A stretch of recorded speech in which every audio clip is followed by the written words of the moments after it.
Yo, yo, yo, yo! It's Jace coming at you live from 99.9. And tonight we be talking about Pancho Villa and Osama Bin Laden.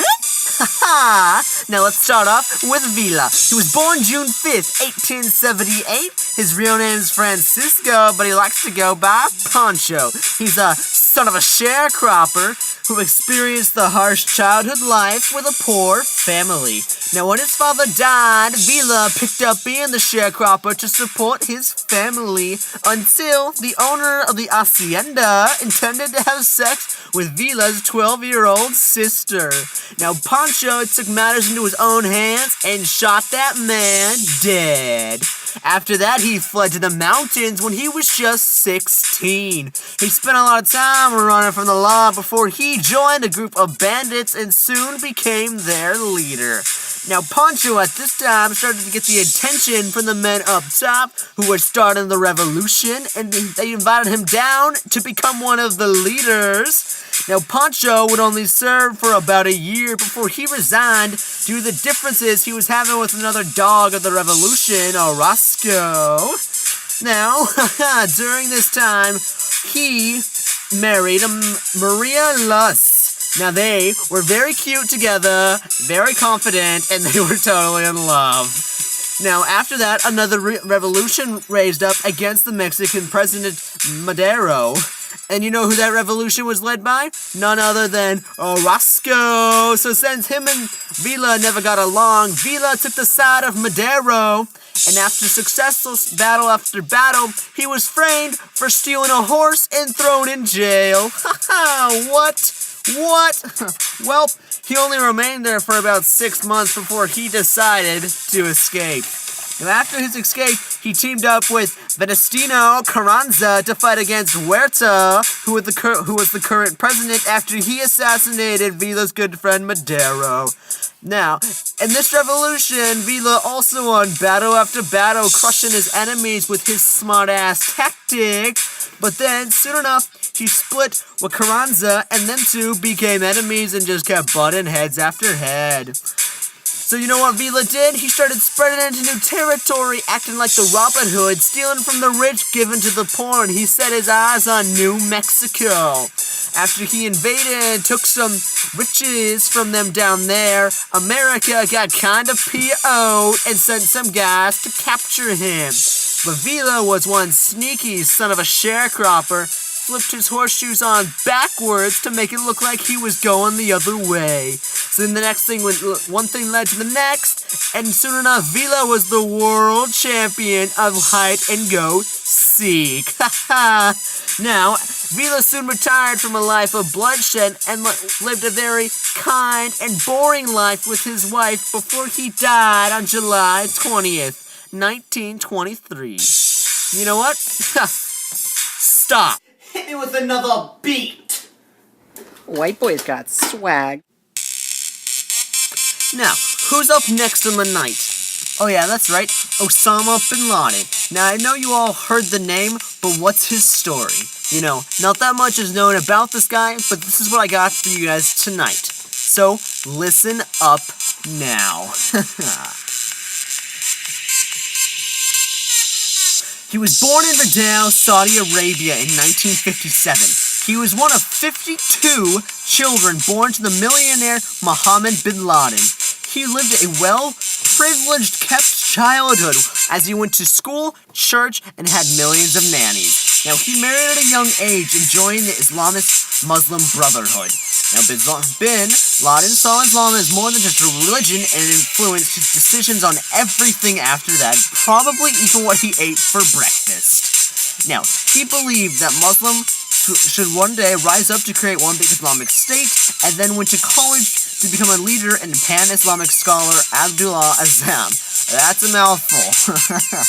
Now, after the invasions of the Soviets in 1979, Bin Laden went to Peshawar, a Pakistani city by the borders of Afghanistan, to join the resistance.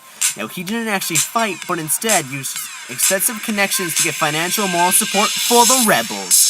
Now, he encouraged young men to start being a part of the fight, and after he found out that he can bring men into the fight, he started a group called the Al-Qaeda in 1988. Now, after the Soviets backed down in Afghan, Bin returned to Saudi Arabia to do some fundraising for his new organization.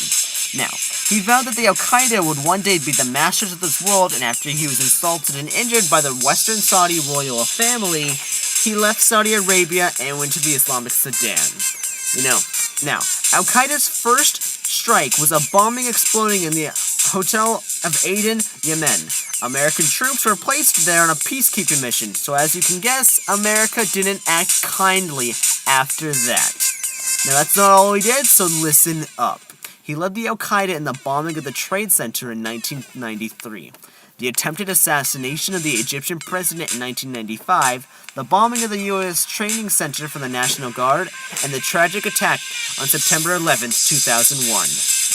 Now, after this, he decided to play a giant game of hide-and-go-seek for about 10 years before American Rangers came up, found him, got on a crossfire that lasted for about 7 minutes before he was shot dead. Now, I know what you guys are saying, Jace, why are we comparing these two men tonight? Well, I got a friend back east who really needs this information, so I thought I might share it with us all. Now, the difference between Pancho Villa and Osama bin Laden is that Pancho Villa is a little more of a Robin Hood. He was stealing from the rich and giving to the poor.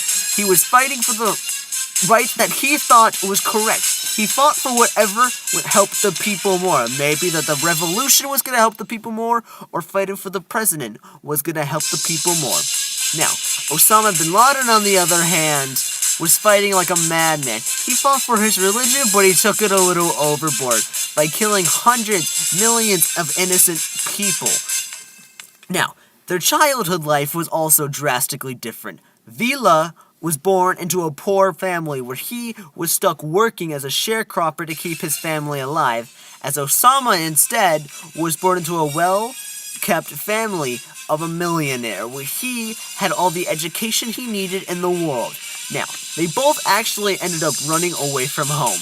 Pancho Villa ran after he shot his boss dead after he attempted to rape his 12-year-old sister.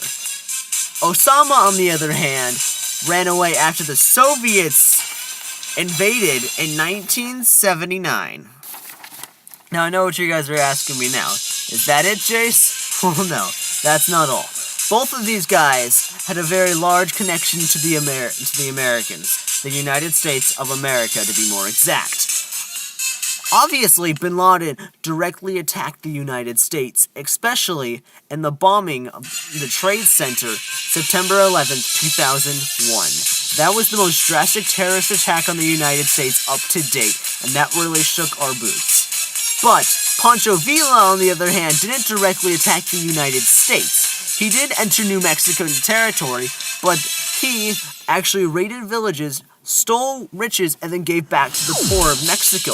He was just trying to help out the people. He wasn't purposely attacking the United States. Now, both of these guys actually were sent on the run after the United States decided to attempt to hunt them down. Pancho Villa used a tactic where he would put his horseshoes on his horse backwards to make him look like he was going the other way. Osama, on the other hand, just hid in a hole or something like that. Pancho Villa was never caught. He eventually retired from a life of bloodshed, so it said, and lived a happy family life with his wife before he died. Osama, on the other hand, kept running, but also kept running the Al-Qaeda, so he was still a #1 target. U.S. troops eventually found him and shot him dead in a crossfire, so Pancho Villa got to live the happy life, as Osama bin Laden got to live the dead life. So that's basically all we got for you guys tonight on these two guys. So I hope you listened up, and I hope you like what's coming up next, because we got Delilah on the line.